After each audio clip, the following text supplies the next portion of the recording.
अस्सलामुअलैकुम viewers, onlinestart.com की जानिब से मैं हूं शाहज़ेब कमाल। जावास्क्रिप्ट के कोर्स में खुशामदीद। इस ट्यूटोरियल में हम ऑपरेटर्स के हवाले से कुछ बात करेंगे। तो सबसे पहले मैं ये बता दूं कि ऑपरेटर्स की भी टाइप होती हैं। कुछ असाइनिंग ऑपरेटर्स कहलाते हैं, कुछ कंपैरिजन ऑपरेटर्स कहलाते हैं, कुछ लॉजिकल ऑपरेटर्स कहलाते हैं और कुछ अर्थमेटिक ऑपरेटर्स कहलाते हैं। सबसे बेसिक जो ऑपरेटर्स होते हैं वो अर्थमेटिक होते हैं और सबसे इंपॉर्टेंट जो सिंगल ऑपरेटर होता है वो असाइनिंग एक ऑपरेटर होता है जिसे इसे इक्वल का साइन के ज़रिए इस्तेमाल किया जाता है। बारहा हमने अब तक उसे इस्तेमाल किया अपने इस कोर्स में। तो पहले मैं कुछ ऑपरेटर्स आपको दिखाऊं। Plus, minus, divide, modulus, assigning यानी कि इक्वल का साइन, फिर डबल प्लस और डबल माइनस। ये मैं आपको बताता हूँ ये क्या है। सही है ना। इस तरीके से मैंने सिंपल सा इसको डिज़ाइन किया हुआ है। अब यहाँ पर आ जाते हैं। प्लस माइनस आपको पता ही है, आप अब तक कर चुके हैं अच्छे तरीके से। मैंने वही वेल1 बनाया इज इक्वल्स टू। अच्छा, इक्वल टू का साइन मैं थोड़ा बता दूँ आपको। जैसे कि अब जनरली जब हम पढ़ते हैं इक्वल टू का साइन, अगर किसी टेबल को हम पढ़ते हैं जो 2 या 3 का टेबल हो, तो 2 multiply by 4 is equals to 2 4 ज़ा 8। इसका मतलब ये होता है कि भले आप 2 4 बोलें या फिर आप 8 बोलें, बराबर है, दोनों की वैल्यू बराबर है। सही है ना।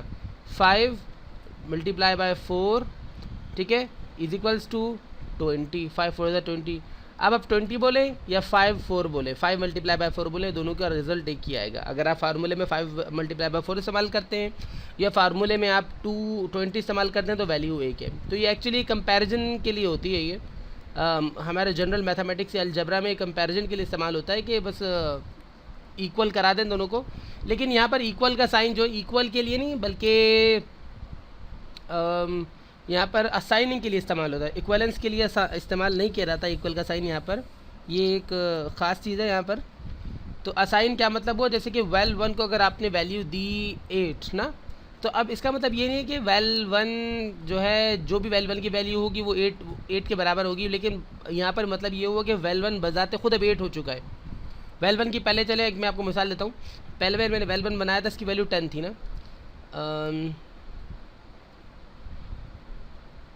10। अब नीचे मैंने दोबारा वेल1 बनाया और इसकी 8 हो गई। तो ऐसा नहीं है कि मैं ये कह रहा हूँ कि वेल1 की जो वैल्यू हो वो 8 के बराबर होगी, बल्कि बजाते खुद पहले वेल1 की 10 थी, अब वेल1 की वैल्यू 8 हो गई है। तो ये असाइनिंग ऑपरेटर कहलाता है। ठीक है ना। ये एक छोटी सी चीज़ मैं आपको अभी वाज़ेह करके बता दी, वैसे हम इसे मुसलसल इस्तेमाल कर रहे हैं। तो वेल1 को मैंने 8 दे दिया, 10 दे दिया, वेल2 को मैंने 8 दे दिया, चले ठीक है ना। फिर मैंने डॉक्यूमेंट डॉट राइट लिखा और यहाँ पर मैंने वेल1 प्लस वेल2 को मैंने कॉल कर लिया। उसके बाद मैंने इसे रिफ़्रेश किया तो मुझे 18 रिज़ल्ट मिल गया। अच्छा, इसको थोड़ा सा यू कर देते हैं कि सिंगल BRs कुछ लगा देते हैं, ठीक है ना, इस तरीके से। अब इसी तरीके से अगर मैंने इधर 22 लिखा और रिफ़्रेश किया तो मुझे 32 मिल गया।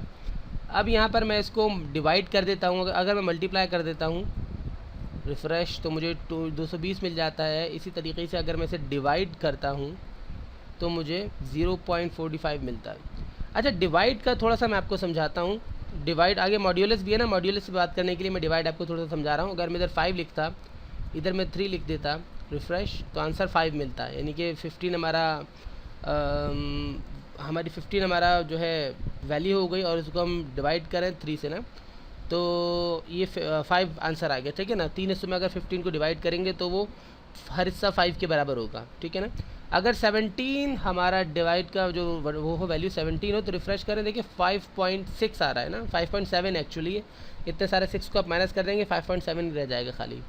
वैसे 5.8 बन जाएगा क्योंकि फिर वो 7 को आप कॉल करेंगे तो वो 8 में कन्वर्जन हो जाएगी उसकी। बाय द वे, अब बात करते हैं मॉड्यूलस की ना। तो मॉड्यूलस का साइन ये होता है, ये वाला 5 है। शिफ्ट दबा के 5 दबा दें, जो आपके ऊपर स्पेशल कैरेक्टर्स भी साथ आ रहे होते हैं कीबोर्ड के ठीक ऊपर जो 5 लिखा होता है। रिफ़्रेश, अभी 2 आ रहा है। तो ये 2 का मतलब क्या हुआ, अगर मैं इधर 5 लिख देता तो भी इधर 0 आएगा इधर मॉड्यूलस में। ठीक है ना। यानी कि इसका मकसद ये होता है कि 3 को 5 से डिवाइड करा तो 3 5 ज़ा 15 के ज़रिए डिवाइड हो गया ना।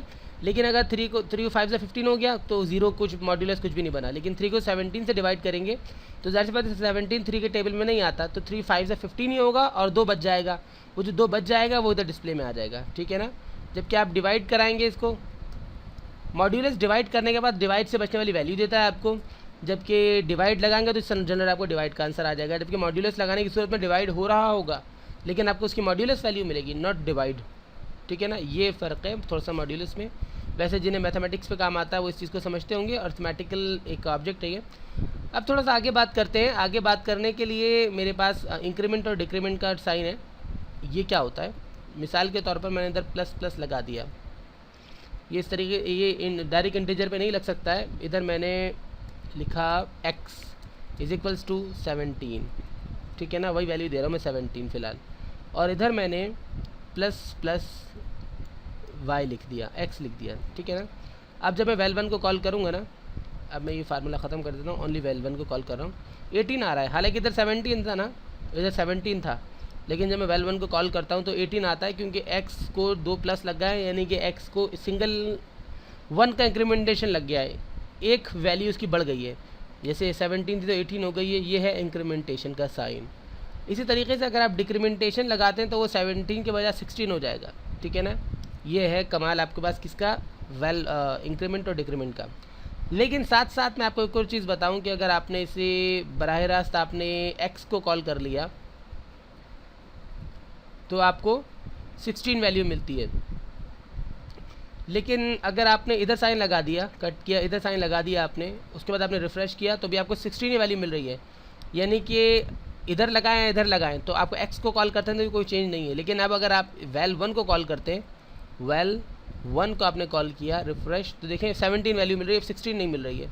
जो एक्चुअल 17 थे ना x की, आपको 17 मिल रही है। हालांकि अगर आप इधर x को कॉल करें तो x 16 हो चुका है, लेकिन उसके बावजूद val की वैल्यू, हालांकि val1 को असाइन क्या हुआ है, x ही असाइन हुआ है, लेकिन अब val1 की वैल्यू जो है वो आपके पास कितनी है, 17 आ रही है, जबकि x की वैल्यू 16 आ रही है। तो ये बड़ा एक ब्लंडर है, लेकिन इसका एक रीज़न है।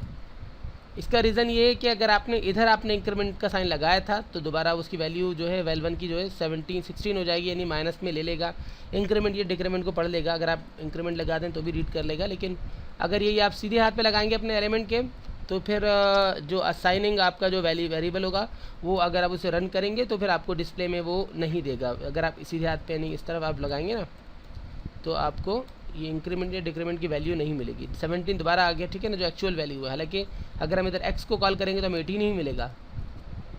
तो इसका रीज़न क्या है, इसका रीज़न ये है कि x को आपने कॉल किया तो x के तो बिल्कुल बराबर में ना, बजाते खुद x के बिल्कुल बराबर में आपको इंक्रीमेंट या डिक्रीमेंट लगा हुआ मिल गया, और x ने अपनी वैल्यू बता दी कि जी मुझे इंक्रीमेंट या डिक्रीमेंट मिला है, तो उसी हिसाब से उसने एक नंबर कम या एक नंबर बढ़ाकर आपको वैल्यू दे दी।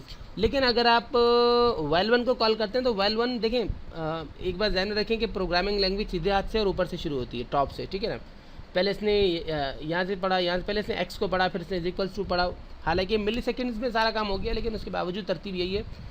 फिर उसके बाद अगली लाइन पे गया, तो जब इसने इस val1 को पढ़ा ना तो इसे इक्वल्स टू x मिल गया, तो इसने ऑटोमेटिक इधर वैल्यू डिक्लेयर कर दी कि x मतलब 17। अभी इंक्रीमेंट नहीं लगा ना, इसने x को रीड कर लिया और 17 इसको वैल्यू मिल गई है। अब आगे से इंक्रीमेंट मिलता है, लेकिन जाहिर सी बात है जब ये x की वैल्यू को सेव कर चुका है कि जी 17 है, इसको ये नज़र आ गया है कि x की वैल्यू 17 है। अब आगे इंक्रीमेंट लगा ना लगा उससे फोकस नहीं है, उधर से रिजल्ट दे दिया। लेकिन अगर पहले इंक्रीमेंट या डिक्रीमेंट का साइन लगा होगा तो पहले जैसे कि ब्राउज़र ने आके पढ़ा है val1 को वैल्यू दी है 2 प्लस प्लस, अब वो समझ गया पहले प्लस प्लस आ गया ना, तो उसके बाद जो भी वेरिएबल होगा उसके साथ प्लस प्लस लगे होंगे। अब इसने रीड कर लिया प्लस प्लस का, क्योंकि अभी तक इसने x की वैल्यू को सेव नहीं किया था। फिर उसके बाद इस x की वैल्यू मिली तो इसने इंक्रीमेंट लगाकर आपको दिखा दी, और इस तरीके से ये 17 के बजाय 18 डिस्प्ले में आ गया। आई होप कि आपको इंक्रीमेंट और डिक्रीमेंट पर भी काम समझ में आया होगा। उसके अलावा जो दीगर ये आपके पास अर्थमेटिक ऑपरेटर्स इन पर भी आप काम करें, इंशाल्लाह ताला आपको इससे बहुत कुछ सीखने को मिलेगा। फिर नेक्स्ट क्लास में मज़ीद काम को हम आगे बढ़ाएंगे। तब तक के लिए मुझे इजाज़त दीजिए। मैं हूँ आपका इंस्ट्रक्टर शाहज़ेब कमाल फ्रॉम onlineustaad.com। अल्लाह हाफिज़।